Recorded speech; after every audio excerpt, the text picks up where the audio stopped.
my mama lied.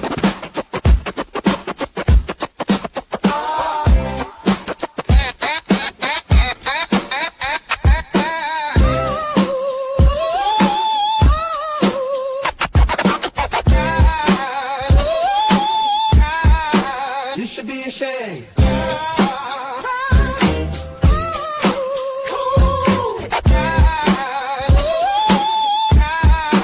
You should be ashamed.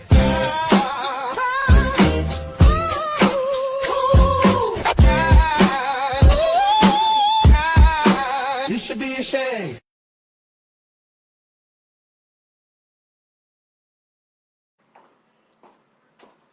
Yeah, it's running. Okay. We ready?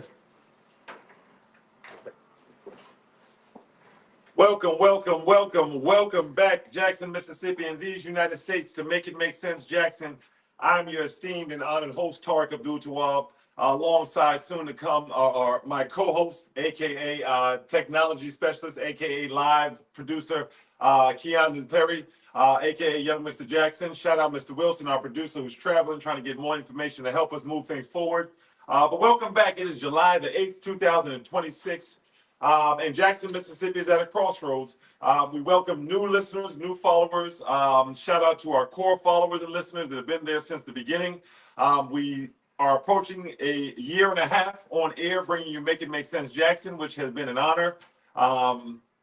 As with any job, you know, there's gray hairs and there's things that make you smile, and we've gotten our good share of both. But the biggest thing we've done through this trail together as a community and as a show is to walk to a place where we start to understand better the things that are happening in our city. And I think that's the biggest accomplishment that we have. We have to continue every day to open by congratulating ourselves on pushing against the status quo here in Jackson, Mississippi, that said if you have connections and you're connected, and that's how progress is made, to say we're going to figure out where the connections are leading to, and then we're going to win back that power and take it back for our city, both at the voting, you know, the pulpit, at the man stand, no matter whether it's religious, political. We're going to take back what's ours, and that's the truth and the right to understand what's happening with us. This show theme all week, as you know, shout out Carter G. Woodson, has been Miseducation of the Negro.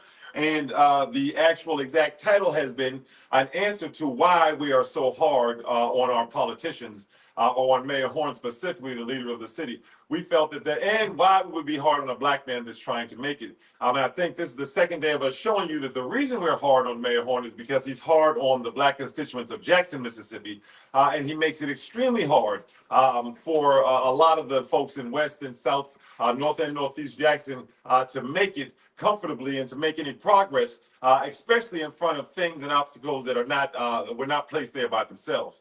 And we've gone through a lot as we worked up here. That won't dominate it there, and I think we're live on our feed. Young man got it perfect. But that has been a beautiful walk, right? That we've gone through. And that walk has allowed us to get to a place where we can see things, and then we started to move to do things. We did move to push our data center opposition to where it needed to be. And I think we'll wait as we launch into it, as the young man sits down and starts to go into it with me. I think we'll wait and we'll touch a little bit more on why we hold our politicians so accountable here in Jackson, Mississippi, especially because we're welcoming in folks from new parts of the state every day. So we're welcoming some folks from Maryland and some other places today. So I'm going to let the young man shout you out and get us started properly while I close this door, and then we're going to get going. Put you right on the spot so you come and get that energy going. Give him that you're welcome. Shout out to everybody that he mentioned. You said Maryland. Who else you said? Yeah, Maryland, and we got that. Another shout out to right up the street, the 3 hours away, Tennessee. Yes. Tennessee. Yeah, shout out to Maryland, Tennessee. Yeah. I missed the part while we were shouting out. We kind of covered on guard with that, but shout out to y'all, man. I'm pretty sure if he mentioned y'all, it's some y'all great y'all did or something going on. But yeah. As I come into the show, young man, got a lot to talk about today. I'm sure it's already discussed it. We didn't get too far ahead. You know, whenever I have to set up anything technological myself, you got a little bit of time to get here, which is always a plus. Yeah. You see who the youth leads us when it comes to technology on this show. But no, I just touched on it with folks, brought folks in, allowed folks to understand the theme. of the show. Shout out Carter G. Woodson. We talked miseducation of the Negro and how information is the key to the show and what we're trying to provide to people, right? One thing we've always said is we're not trying to tell you how to vote. We're just trying to make sure you understand the proper information to move forward. We're not trying to tell you how to think. We just want to make sure you have the proper information. And I think that the title of this week's show has been every day, us answering the legitimate question that's posed. Well, why are you so hard on your leadership here, Mayor Horn's administration? And why are you hard, or why are things hard for a black man trying to make it in Jackson?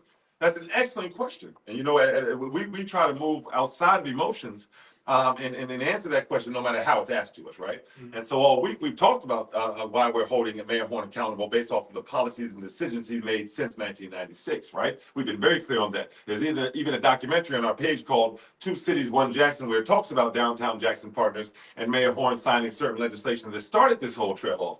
So the one thing people cannot claim is ignorance, and that's a beautiful thing.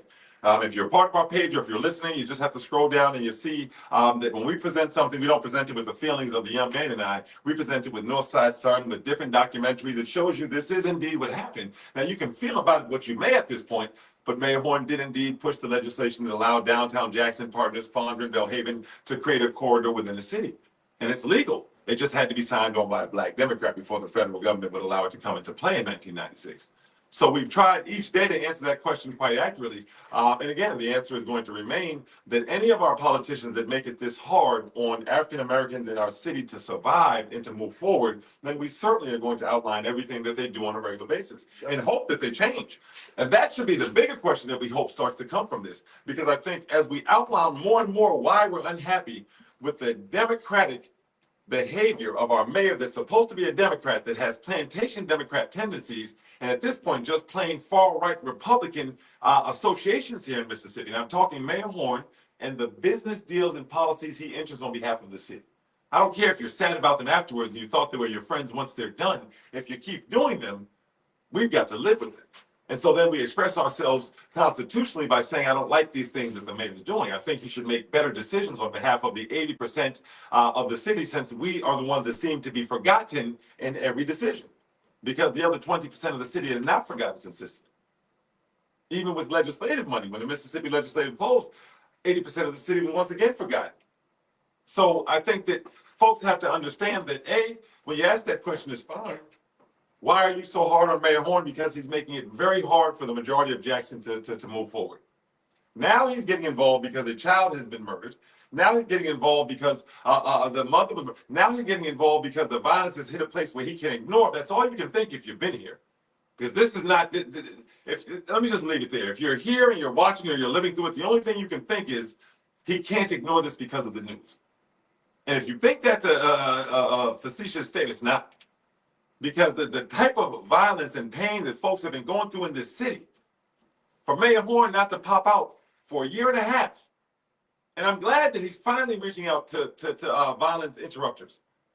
The same violence interrupters that were part of the city's collaboration before he came into office. They were part of the Office of Violence Prevention and Trauma. What was it? The Office of, oh, we messed it up. Trauma, Office of Safety and Violence Prevention. You all know what I'm talking about. And then he got switched over, Mayor Horn switched to neighborhood, with a neighborhood child. I'll pull it up, of course. But these people were there now. In wake of the recent violence, there was so if no one knows what I'm talking about, in wake of the recent violence, Mayor Horn and Chief Brackney pulled together a violence convention, so to speak, a one-day, I wouldn't necessarily call it a convention, but it was a meeting where they all got together, and I put it in our text, but where they all got together to discuss the public safety concerns. This was Monday, I believe. I said yesterday, and I'm wrong there. This was Monday. The Jackson Mayor Law Enforcement meet with community to discuss public safety concerns. This was July the 7th. So, no, that was yesterday. And so, I reach out. So first off, when folks say we invite community organizations, I'll reach out. But thankfully, yesterday we had folks in the room because we knew that it was a meeting that was going to happen. So, we were able to see what was happening. And, these steps that are being taken a year and a half in, first off, they're flattering because these are things that we've been pushing for. Let's just start there. We brought on Teron Moore from Strong Arms of Mississippi. We had him, actually, I think we had him on here twice. if I'm correct. And we just push this and that's why a lot of people don't come at us with that, oh, you all are talking about the problems, we're the solution. If you're diehard listeners, you know that the solution is what we start with. The problems are what people throw in front of us to stop us from helping get to that solution as a community, right? So, talking with Teron, talking about what Strong Arms was, his background, and then more importantly, talking about the students that they graduated and what these students had been faced with before coming into the program. And again, I'm not going to sit up there at this point. Once we bring them on, you need to, if you worry about violence in Mississippi, if you worry about violence in Jackson, if you want to support people that are on the front lines, not to talk about it a year and a half in, but that are on the front lines every day, then look at these organizations. Strong Arms of Jackson, Strong Arms of Mississippi, excuse me. Look at Operation Good. Look at Living with Purpose. But we had Strong Arms on here twice, and we talked about Operation Good in the period of time, right, that they stopped the violence that we're claiming we want to stop. And now we see that Mayor Horn and his administration reached out to Strong Arms of Jackson and invited them, reached out to Operation Good and invited them, which is nothing a pat on them. That's what should have been done this whole time. So we like seeing that. Let's be very clear. We've been screaming a year and a half. So if you hear any frustration when we finally see it, it's like, yay, but this is crazy that it should take a 1-year-old baby dying for this step to be taken. Now it's here. Let's push it. Let's watch, and there is no trust here anymore. That's our mess. There is zero trust here. We have to watch to make sure that when you go there, what we heard when we were there was great information from the violence interrupters. It was great information. Our contact. It was great information from the violence interrupters. But it was information going one way, and so we understand that Chief Brackney was looking for answers, right? And they have answers, and if no one knew they had answers, we told them. They stopped violence for this amount of time. Look at the graduations. Look at these children's testimony that they're putting back online about Strong Arms of Mississippi and what they were doing before and what they're doing now. So now you call on them and now we hear, well, tell us how you're stopping this violence. Tell us how you're doing it. And we heard our contacts telling us, well, Strong Arms, Operation Good, the community was telling them what they did to interact with these children. But it's too late in the game for you to be taking notes from someone else. It's time to collaborate with them. What we're looking for is to see what the next step is. Is there going to be a collaboration where resources from the city, from the aspect of public safety, are being poured into those violence interrupters that showed up at that meeting? So they can hire more and more and more. Yeah, I was a job developer right here in Jackson, Mississippi. There are plenty of African-American males in these neighborhoods that are well trusted by the young people in that neighborhood that will listen to them, that are between the ages of 25 and 40. The city would have no problem right now, in this moment, turning around and doing the right thing. We leave the door open at all times, Mayor Horn. Don't just call these young men and steal their ideas and then call it Jackson Rising. You did that with Chief Owens and the fire truck. You've done that too much. And we don't care nothing about how you feel about us saying it. We're going to watch you for it. We're going to applaud any type of effort to bring in people that can stop violence. But you will not use them as a speaking token and as a point to show the city you're doing something. I guarantee you that. So what we're looking for is a collaboration. You called them forward. Mayor Horn took meticulous notes through this entire meeting, made sure he wrote down everything. Do not let that come out in a Jackson Rising violence prevention platform. That better not happen. And it probably has nothing I can do, but that if you don't collaborate with these men from the area that have already proven they can stop violence, have already proven they're respected by the young people, you have lost your mind. And if we allow that, then the question doesn't move to why are you so hard on John Horn? If you're okay with that, the question moves to are you a part of it? This was going on before he even became a mayor. I remember somebody saying that he had a radio show on here. Absolutely. He had a lot of those. He had Strong Arms of Mississippi on there, and it's a year and a half in, and he's now invited them to a meeting to talk about violence. Now all of a sudden they're useful.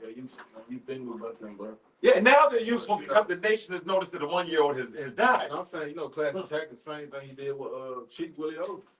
Absolutely. He gave him the scoop on who he should have as the new fire chief. You ain't listen to him. You know what I'm saying? So it's like, what at that point, what was going to your mind to make you feel like, oh, I should listen to him? He's been in the game 40, 30 years. There is no, because they're fickle and uneducated. Okay. And I'm sorry, that's the answer. You said it and you meant it, and I would rather you stood on that, because now we're getting to see what when you believe a community is fickle and uneducated, we're getting to see what that looks like, right? There go Chris again. Chris Williams. So now everything that I'm talking about, look at our Facebook page.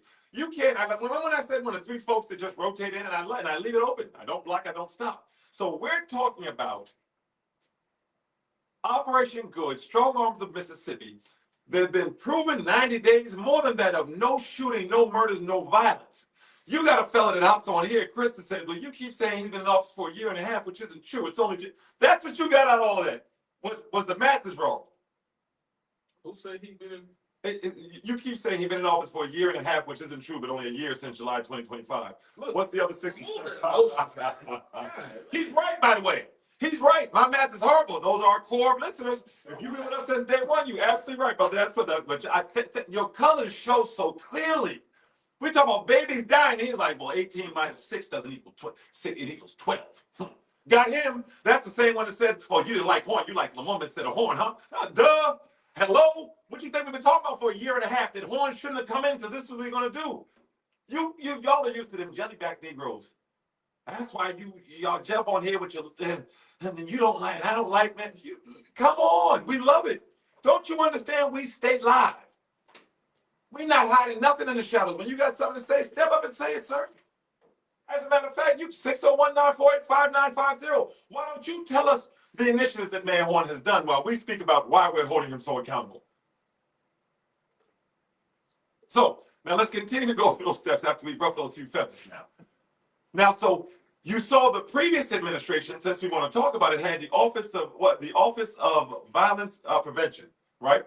So Mayor Horn came in and changed it to the Office of Neighborhood Associations or something like this, Neighborhood Stand Up, right? That's fine. But then we saw no engagement with any of these organizations. See, what you can't do is dress a monkey up like a dog and then expect us to believe it's a dog. You can't call a meeting and say all of the organizations are there, but there's no collaboration and no funds, no resources being put into these organizations. So that's what we're watching for there. Before we move on, we're simply watching to see if this turns into a collaboration with these organizations that have been able to stop violence. And that's how you're able to expose people for what they are. Because if you really care about violence in Jackson, Mississippi, all you'd be talking about is how we stop it. Yeah. That's all you'd be talking about is how we stop it. You wouldn't be concerned about anything other than that. And so the responses that would come would be, well, we tried this, Mayor Horn tried that, it didn't work. And then I'd be able to say, well, I apologize. Maybe that's not where we should be looking. Maybe we should be looking somewhere else. But we brought on the violence interrupters onto our platform over and over again. We brought on anyone from the community that has interest in helping move us to a certain point. And what has happened? Not only until a baby has passed have we gotten to the point where they're starting to be engaged. And what we're saying is, we've got to watch, we've got to take some calls. We've got to watch that engagement and make sure it equals collaboration, not assimilation. Welcome back. What's this called? Hey, how y'all doing this evening? Good to hear y'all again on the radio. It's been a minute since I've been able to tune in. But I'm just thinking about the initiatives they're on.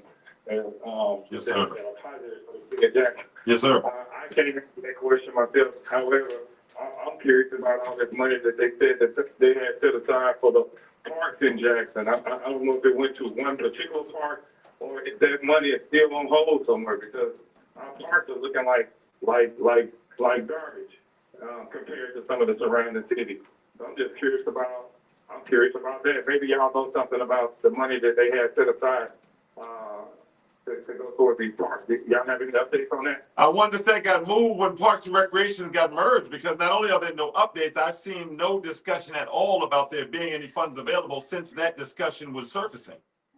So that's a great question. I hope somebody listening can 601-948-5950. I would love to. Now we don't have a Parks and Recreation department that can answer that. That's how money just kind of sits there. And then for anybody that's questioning why anybody would be so hard on any elected official, they would be because these people solicited our votes in a campaign under the auspice that they were going to do these certain things, but then when they get in office, it's the same as nothing, which is nothing. Nothing from nothing gets nothing. That's right. And we have the right to vote. People say if you don't vote, then you don't have a right to say that. Well, people did vote, and people are saying something. So why question the people that are saying something? And even if a person didn't vote, because I don't care who the person or what office it is, even the people that didn't vote, that elected officials still represent and serve those individuals. That's right. Yes, sir. And these are textbooks.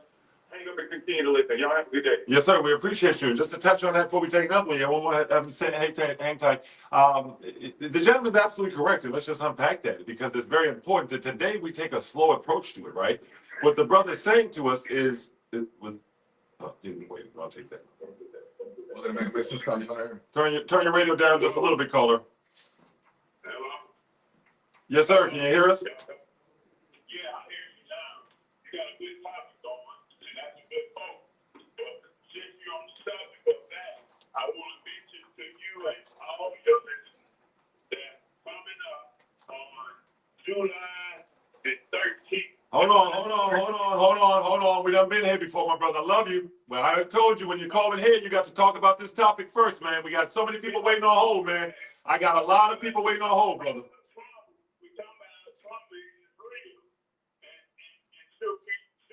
All right, hold on, brother. Stay with me. I'm dropping you to Sherry. Tell that brother to give you the information, Sherry, and I'll read it out. I have no problem reading any announcements, brother. I love you to death.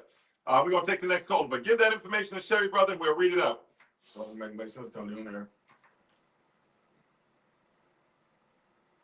Well, I'm sorry to have people holding. We'll call back in, but brother, give that information to brother Sherry, and we'll read it out. Because we've got to give people a chance to jump on in and talk today. This is a big one, brother.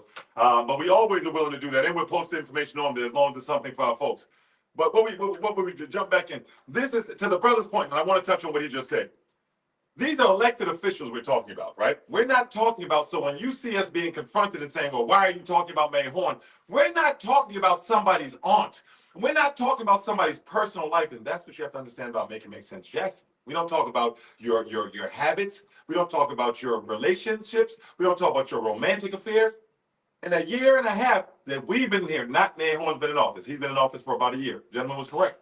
In a year and a half since we've been on air, we've never done any of those things. Right? We do not do the Hollywood role. We don't do the salacious role. We just bring you evidence. And yes, people are in there, the panties in a bunch, underwear in a bunch over evidence. Why? When folks called in the 9.1 and said, why are you letting them talk like that?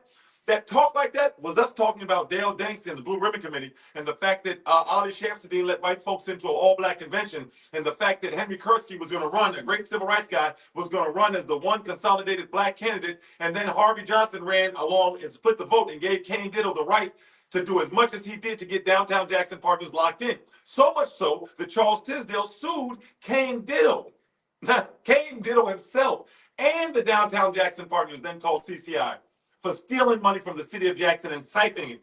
You ever watch like a squirrel get ready and gather all the nuts they can gather? This is what was happening between Dale Danks and Kane Diddle. They were squirrels gathering all the nuts they could because they knew it wasn't long before a black mayor would be in place. If you had 3 black city councilmen plus 1 and a black mayor, well, there goes your city. And that's what drove white flight, was an understanding that that's what was going to happen. And when it did happen, it was Harvey Johnson that stepped up and split that vote and didn't allow a chance for Henry Kursky to become the vote. We're just telling you that. And that's why black boule politicians have called in. Why do you let them say that? Well, sir, we still love you. I mean, I know you don't consider us your brothers and sisters, but we extend that love because we understand that enslavement hurt our people in 2 ways. And it made them feel that the master was safe, and it made them realize they had to find freedom.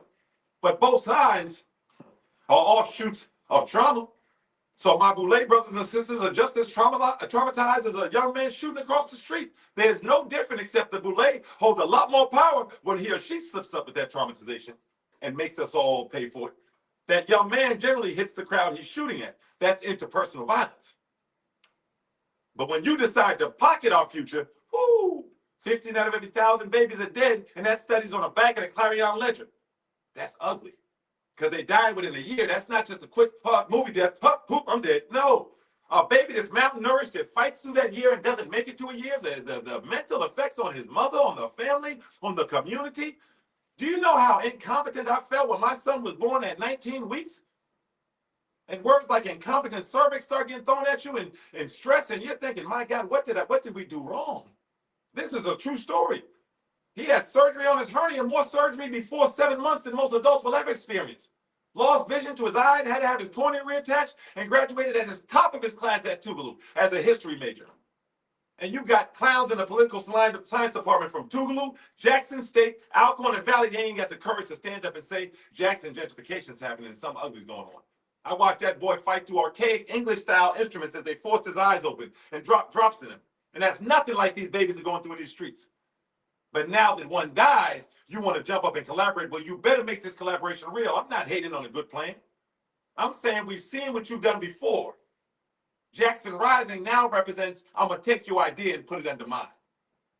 And the proof is in the pudding. That's not my saying. That's what you've done, Mr. Holmes. You've taken over everything that we've tried to make positive, and you've given it away to other entities that you made some promise to prior to coming in office that you've made sure they're okay. What do you think happens to the truth when you put a scarf on it? It's still the truth. What happens when you get in front of the truth? Why are you talking bad? It's still the truth. What happens when you send your goons to the truth? It's still the truth. You can shoot the truth, but it's still the truth. It's just dead truth now. My baby can't kiss me, but it's still the truth. You haven't shot that. You can't murder an idea. We're not spreading a physical revolution. We're spreading a revolution of thought. And that revolution is done. Now we just have to multiply it quickly enough to stop this data center coming in, because we got a leading bishop, a black bishop, walking in between a crowd of his citizens, his flock. Now, one of them said they want data centers, and he said, these people are fools. I'm pro data center. That's the Jackson we're sitting in now. The same bishop who had a chance to give his flock Costco's. Let their parents experience $11, $15 an hour back then. Let them experience the way a liberal company gave you benefits. Yeah, I'm an ex-manager. Hey, let me tell you what benefits do. When you got college benefits that pay for your child to go to school. When you got some of them cards, them before tax cards where you can go to Walgreens and slide in and buy Tylenol, slide in and buy Cane, slide in and buy something to take care of your heartburn, slide in and buy your baby some. You ain't got to have money for that.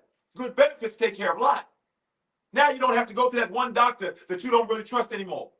Now that out-of-network looks a little different. You may not even trust racist doctors here. You can take yourself to another state, pay out-of-network. It changes the whole way you see life. Bishop Crudup understood that. Just as David Blount understood that. Just as Virgie Lindsay understood that. And just as that very small handful of residents in Jackson that said, we don't want Costco's here, understood it. And now where Costco's would have been, you've got a huge parking lot with craters in it that come from the city, and then you've got a makeshift sign on it. With 20 years of people working and building and giving their children love, and that's what we would have had there. You think that we're going to sit by while you push everyone through and say 20 years ago I took away the option of a Costco's, and guess what? Bring the data centers in. They're poor enough now that we don't have to worry about no resistance. Bring the data centers in. And you're so used to yesterday's price that you're still operating off a different currency, that you're bold enough to come in front of the people, suit flashing back. Man, I don't care what these jive turkeys say. I'm pro data center. Not, I think that we should look at this investment and see if it works for the people with the proper regulations. That's what you jump on this show for. They want to guide you to ignorance. We guide you to the properness. That man didn't even come from an investment perspective, and he's a bishop. Make it make sense. That man didn't say with the proper regulations, this city needs this investment. He said, man, they getting that moonlight in Madison, baby. I ain't trying to miss that. Go look at it if you think I'm making it into something it's not. That man couldn't even speak straight when he started talking about that money going into Madison. He said, because of schools, sir, we're not talking about schools. The money in Madison and Rankin, and then he got mad at the thought of Clinton getting money before him. Woo! I don't understand. You should have heard the way he said that.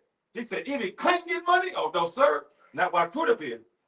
But the way the money is gonna come in, Had him hold tight. Yeah, we moving. the way Yes, the money sir. gonna come in to data center is it's something called the flat fee. Yes, sir. Talk about And that's going straight to the city council. It's gonna go to JPS.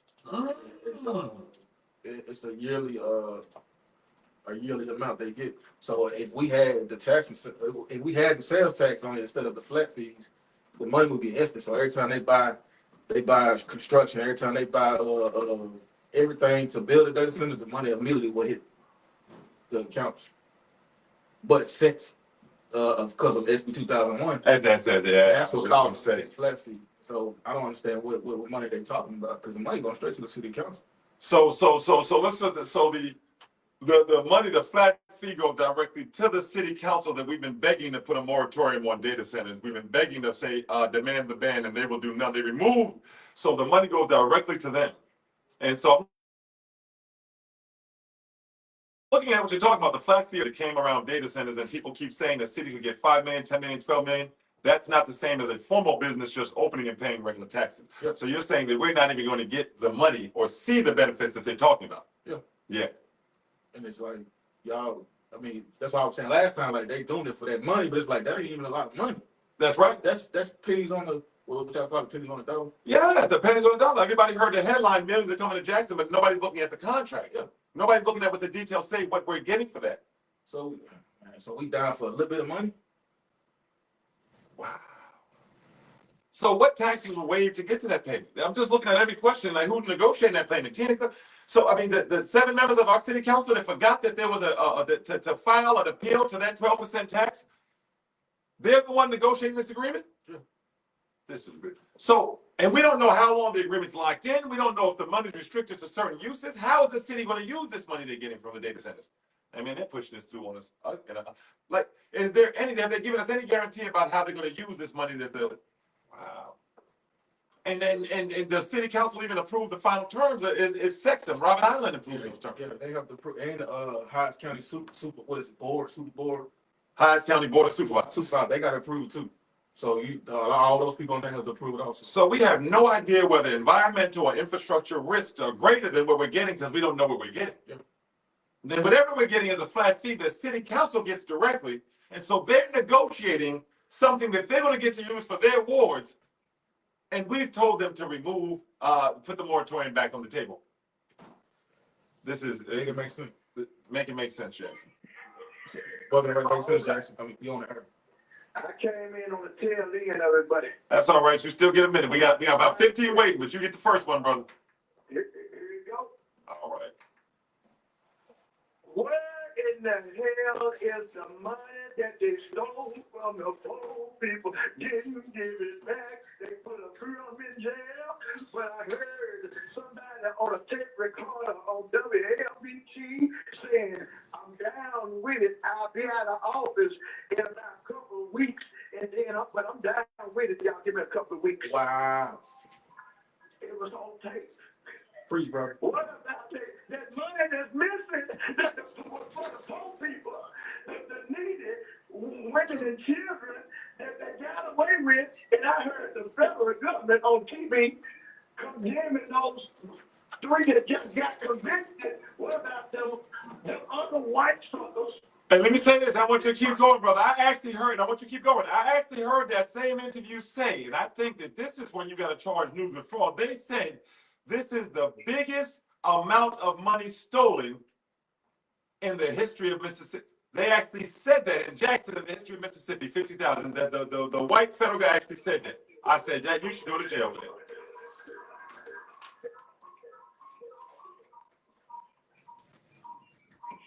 Still there, brother?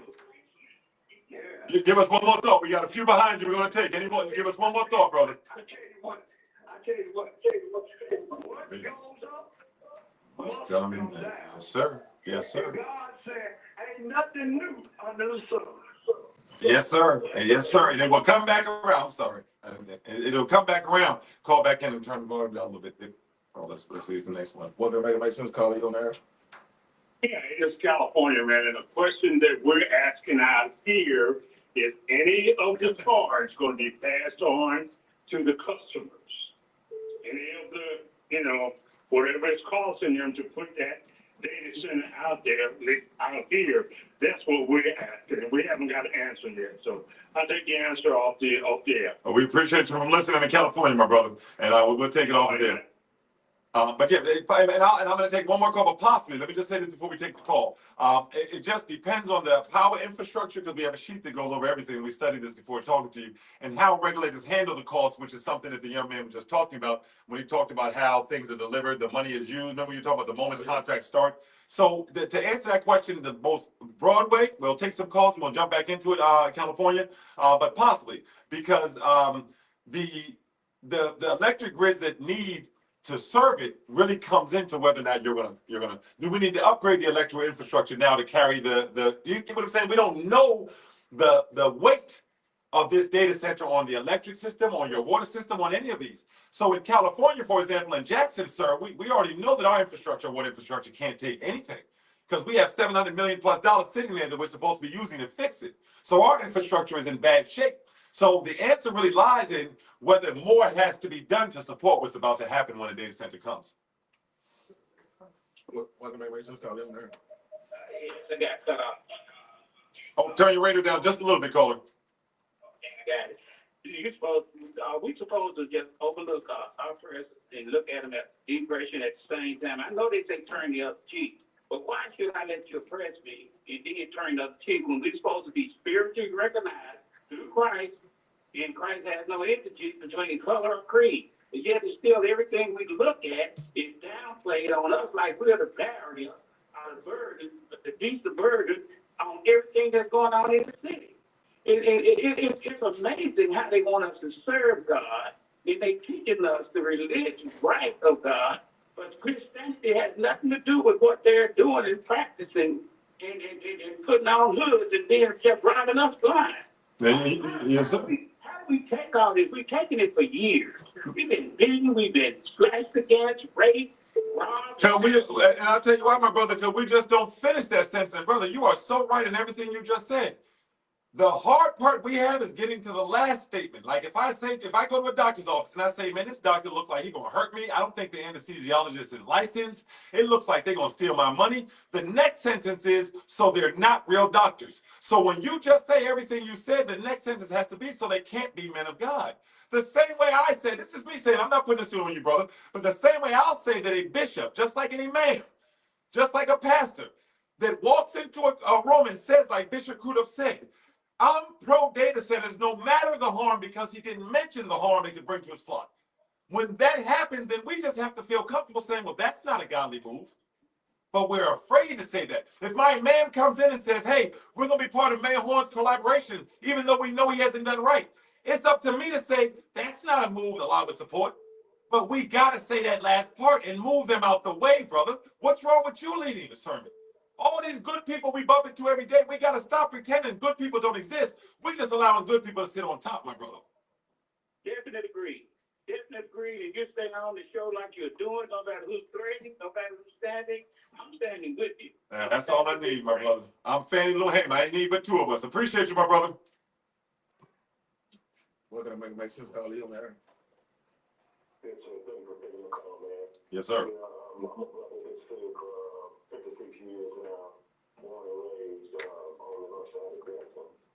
I mean, all the brothers will figure out how to get the young brothers that's shooting and killing one another, David and Jackson, and with all this foolishness, to see the video of 4th of July, March in Washington, D.C., of the white supremacists hooded up, getting on buses, marching with their flags, the United States flag, the Trump flag. I saw it. Yeah. We have to get these brothers to see that and how they live in unity and how in the heck do you have the audacity to go pull up an AR on another brother after you see that.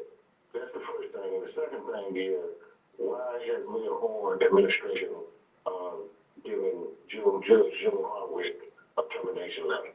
Thank you. I stand by. I appreciate you, brother. But let's address the first part first. I'm not sure about the commendation letter to Judge Hardwick. I just hadn't seen that story yet. The young man's looking it up currently.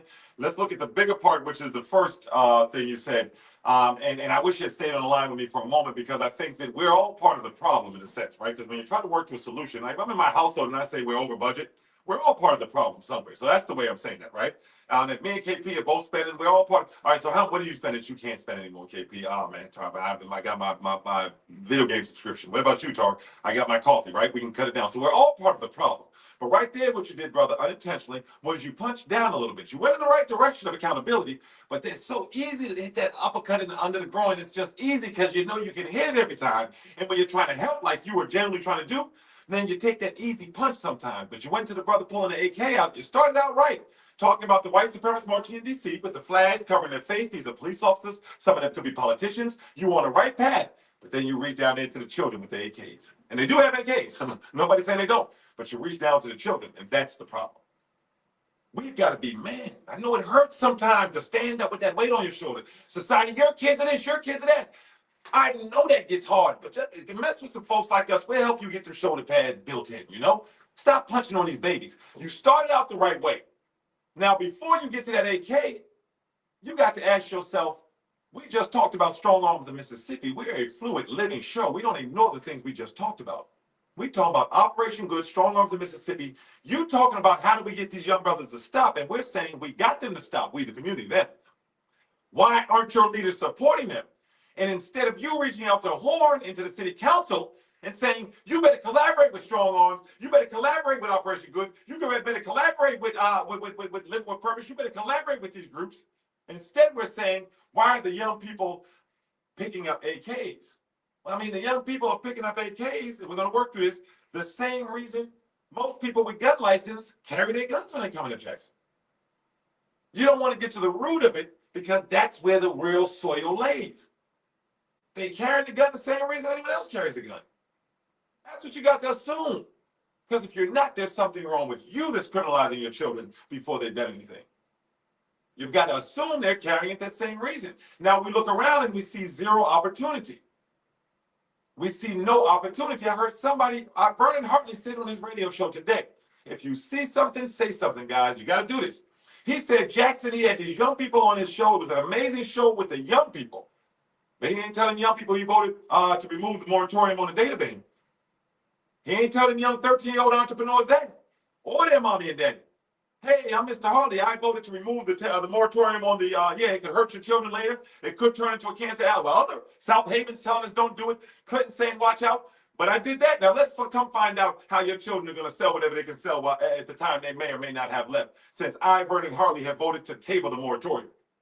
But then Vernon went on to say, and this is a complete detachment from the people. California, Maryland. This is here, the white supremacists are paying somebody to come in and do it. They're not doing it themselves because they know everyone's watching. The age of information. They can't take away TikTok and Facebook. So we can't do it. This has got to be the next step from the White Citizens Council. Remember, the White Citizens Council looked at the Klan and said, oh, that's classless what you're doing. Hanging people by trees. Instead, we'll starve them out of employment and make sure they can never work again and they can't buy their children any food. And anywhere they go, they can't vote. And life is just hell for them. That's the classy way to do it. And that's what the White Citizens Council said. We are the classy Klan. But now you had to take it a step further. We got to get back to that straw boss. Because now even a classy Klan got caught. What do I mean? They unredacted the White Citizens Council files. So now we know how you dance. And I'm talking to the black people. All of y'all that danced around with them and waltzed over the last 60 years, now your names are unredacted in there. So now they had to fall back and start putting the plantation Democrat in. That's why the new term arises, not to insult, because it's a step up. Now you need that plantation Democrat. I need a Dixiecrat that's black. Make that make sense. I need a black Dixiecrat, and that's what they got at Mayor Horn. And it's his policies that make him a black Dixiecrat, not the color of his skin or the fact that I don't like the team he's on. Not at all. So when the gentleman said at the end of everything, great, the white supremacists are marching, all this is happening. But when you looked at Strong Arms and you looked at Operation Good and you look at the Sykes Community Center, these are parents that are literally coming off of the street saying, my child is either partaking in violence, being hurt by violence, and these men are sitting with these young men every day. You don't hear nothing coming out about these young men doing wrong with them. For years they've been here, graduating after graduating. Even when their young men get caught up or something, they're right there. When they graduate, they're right there. But we're saying, why are these young men having AKs instead of why is this city not supporting the resources we already have in place? See, you try to ignore the blackmail, that mud baby. I know what you're doing. And you know what's happened sometimes? It feels good to be the only fish in the race. And we have some of our black brothers that so enjoy being the only fish in the race when they go to these big jobs at executive levels that they don't even really want to see their brothers climb up to the same level they're at. So they pretend that they don't notice the black men in the community that are actually doing something. They call in and they make comments that are just so far detached. And that's me being nice saying it's detached. Because if you're really around your people, you would know the answer is very simple. Well, hire some of these men that are out there that they can exist in the communities with the ones you're scared of, since you're so scared of them, and these other men aren't, right? Shout out Doodlesville. People that talk to young men and try to stop conflicts before it happens, right? Instead of going to them and saying, hey, Doodleville Dave, why don't we talk to you and talk to other men like you and see if you can't talk to the young men since there's no, instead you're saying, why do the young men have AKs instead of why are our leaders not engaging the black men sitting there, looking for jobs, looking to lead their community? You can put them on billboards, but you can't look to them for the help that they can provide. Instead, you let your elderly get slaughtered, bullets flying everywhere, but you'll stand there with every single police department in Mississippi behind you. But it isn't until none of that worked that you reached out and said, hey guys, God dang it, I guess Since it's not working, strong arms, can you tell us what you did? And we'll put that under Jackson Rising, and we'll try that next. We just call what it looks like. I wonder why Peter Talusa stepped down. Wonder why anyone that understands the law wants nothing to do with it. It's not just us. Once someone called Peter, why you leave him? They just asked us why we so hard on him. Why you leave him? Shoot, ain't that worse than being hard? I can be tough on my wife, but I'm still there. I want to talk to the man that left. Hey, why you leave her? Let's go talk to Terry Woosten or Wade. Y'all heating me up. I'm just telling you what he's doing. And we all agree it's not good. And remember, California, this is when you do Jackson wrong. Yeah. Alabama, Maryland, this is when you do us wrong. This black man said the black voters of Jackson were fickle and uneducated. Don't forget that all of a sudden. That's a prime example, because remember, Talusa said on the radio, we ain't forgot about y'all in West Jackson. And they got out of there. They got out of there. Hey, but let me tell you something. Ric Flair, boy. Ric Flair, can you smell? Terry Woosten said, we ain't forget about y'all. I'm going, because what we going to do to y'all, you're not going to do with me there. I can tell you what it is. The handcuffs are off, just like Chief Wade. John Horn told me the handcuffs are off. Chief said, they're not coming back on neither. Peace. And you ain't going to put them on me.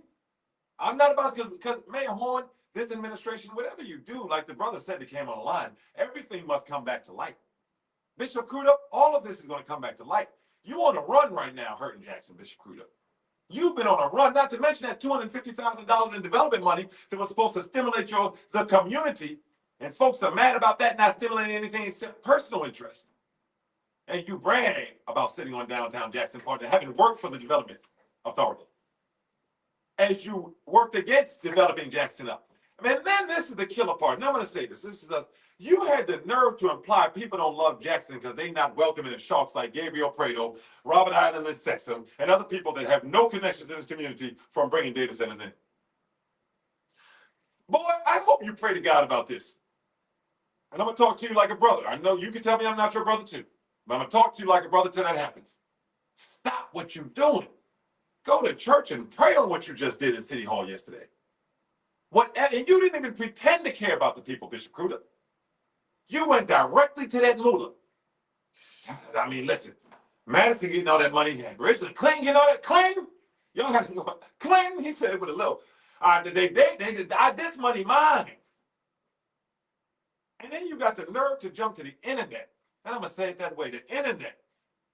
And y'all letting these clowns from Stokes Ward sit up there and lift him up like he a hero through all of this. Stokes told you. Stokes has been missing in action since the data center conversation began, but has popped up to talk about snakes. Stokes laughed at a community member for being raped and the community member not being taken to the doctors. Stokes sits on community members' cars and tells the police on live camera to put that community member's car on the city council agenda. Not to mention the city called in here and said, you need to go look at all those houses that Stokes the landlord over. We can't talk about, the community called in, you just jumping on the show new. Y'all better stop letting these clowns make a clown relevant again. Do you remember that time we had to clean up his neighborhood and one of the people pulled up and was like, they don't do nothing anyway. Yeah, it was bad. I remember he came and said, listen, we talk short. We're going to tell you what happened. So we were part of something. You remember them green signs you used to see called 30 and 30? Yep. We had a community health center. Shout out Deweyville Dave. Shout out Squeaky. Shout out our Symbol. Shout out Julian. Shout out Dontavius. Shout out Gerard. Shout out CJ. CJ. I'm trying to think of the nickname. Shout out CJ. Shout out all of our people. Shout out Lexi. I'm about to say shout out KP. So we were doing 30 and 30. We were going through every area cleaning up 30 streets in 30 days. And when we were near the school. We were near the school in his ward. And he sent one of the people to look at us. I remember when one of the people came and just stared. You can understand that hate. And the young people like, why are Kenny Stokes people sitting there staring at us like that because we cleaned it up? And then we understood. Don't nobody clean Kenny Stokes' ward. Kenny Stokes. And I don't clean my ward. I put up graffiti signs. And this is who you got people online on TikTok, because these folks coming from Dearborn and don't understand. Who is Stokes? Is he another? Yeah, Stokes is our guy. Man, we just screenshot. So when the numbers start to come out, because you can't steal from the people and hurt the people forever. You can't laugh at rape and things like that and think that that's going to be some guy going to bless and walk you in the way you need to walk into. And Bishop Crudup, you can't think that you can continue to do this to these people for 20 plus years and just do what you want for your pockets, no matter how it affects anyone else. Them days are over. You can hurt us, you can continue to do, not to him particularly, all those powers that be. But what you can't do is unknowledge people. And I know that's not a word. But once people understand that you just don't care about them when you make statements like this. And let me end this by saying, maybe 15 people had just walked forward. A pastor was forced to come back up after Bishop Crudup spoke to reinforce that this is not the way of God. Bishop Crudup provoked a pastor speaking up. A white pastor on top of that. I'm going to keep it a stack. I'm sorry. This is a black bishop walking us right into a problem. And he didn't mention one thing about regulations in place. We want to demand the ban. But this bishop didn't even say, well, let's wait until well, we still need the money, Jackson. It wasn't even the money with protection. He walked in there with that suit jacket, snapped it back and said, I don't know what these fools think, but I run this. You said offering plate in his hand when he walked in there? The what? The offering plate. You ain't see that. You drop a few dollars in there on the way up there. Yes, sir. Yes, sir. And you deserve this, Bishop. And if the next cry we walk out and somebody's right there, why are you talking about Bishop Crudup? We did our thing in advance this time. And you can look at our Facebook post. We put it right in there. Jackson said, demand the ban. Bishop Ronnie Crudup said, I'm pro data centers.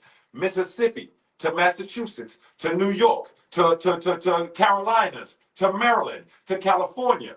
If you think you're fighting white supremacists and far-right Republicans that are trying to put data centers in your area, we're fighting a Democratic administration. They are plantation Democrats. They do have a Republican named Nick Lott running all the communications for the city who work with every major Republican in the state. But they're calling themselves Democrats, whether it's Gibbs, whether it's Crudup, whether it's Horn. They're traveling to your city. The younger one is an actual politician. And you're heralding them saying you all are fighting that white supremacy in Mississippi. No, they're not. They're embracing it. And we've got the receipts to prove it. This has been 2 cities, 1 state, one Jackson. And the question that we've answered this week has been the question posed to us when we walked outside this radio station. Why are you so hard on Mayor Horn? And instead of shrinking away from that question, instead of believing that because the power that was exuding that question was too strong, we stayed true to what we promised you from day one. We're going to show up, and until that upper room shows up, we're going to continue to say the truth and push it out in front of you. So those are some of the reasons this week has taught you why we are so hard on this administration, because they're so hard on the black people of Jackson, Mississippi. Why are we so hard on a black man like Horn trying to, quote, make it? Because this black man won't let any other black man make it. And what are we watching next? To see if this recent meeting yesterday that he held with Strong Arms of Mississippi showed up and Operation Good was invited, both of them invited, whether that turns into a collaboration or whether he takes their ideas and puts it under Jackson Rising. We'll be right back tomorrow on the podcast. Check us at 5:30. We don't know what platform we're going to come best with. Same time, same place, but we'll be on our platform tomorrow, 5:30. For my co-host and myself, Tariq Abdul-Tawwab, we love you, Jackson. Keep thinking. We're out.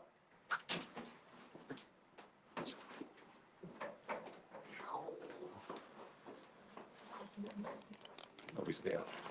Yeah, so this is for y'all, for those of you all that are just on, this is the end of our week. We stay live, yeah, this is gonna be good. I gotta put this in the front office. They have to do it. This is the end of our week here. Now, usually we go to We Believe Digital on Thursdays and Fridays, and that's what you heard me say when you heard me say we're still back on air. We're still back on air, but we usually go to We Believe Thursdays and Fridays. Now, that's 6:30. Now, I always say in every scenario, I'll open the door. You never know, maybe a phone outside. Yeah, it's Tequila. What's going on, my brother? How you doing, man? Yes, sir. Yeah, now you don't have the Tequila Stamps walking in. He's the one that told Vernon Hartley to do the rate case, and Mr. Hartley refused to do the rate case, which would have stopped the takeover, by the way, and which would have set us back. But that's a whole nother story, y'all. Ooh, boy, let me tell you something, man. Some people ain't been acting right for a long time, man. We got to go in that. But we out of here. I always give you that 90.1 shot because this is the last day of our Wednesday, but we're going to be back on Socrates tomorrow. So remember, that's We Believe Digital. And that is going to be from 5:30. And this is what we talk about here when we talk about areas. And that's the gas station right up there that we saw the Jackson police actually working as security for the Indian store owners. But, yeah, let me see. We'll be back at you. We've got Thursday, we've got Friday, We Believe Digital. And I think that's it. Thought I saw something happen. Okay, we're out, guys. We love you. We're going. My mama lied.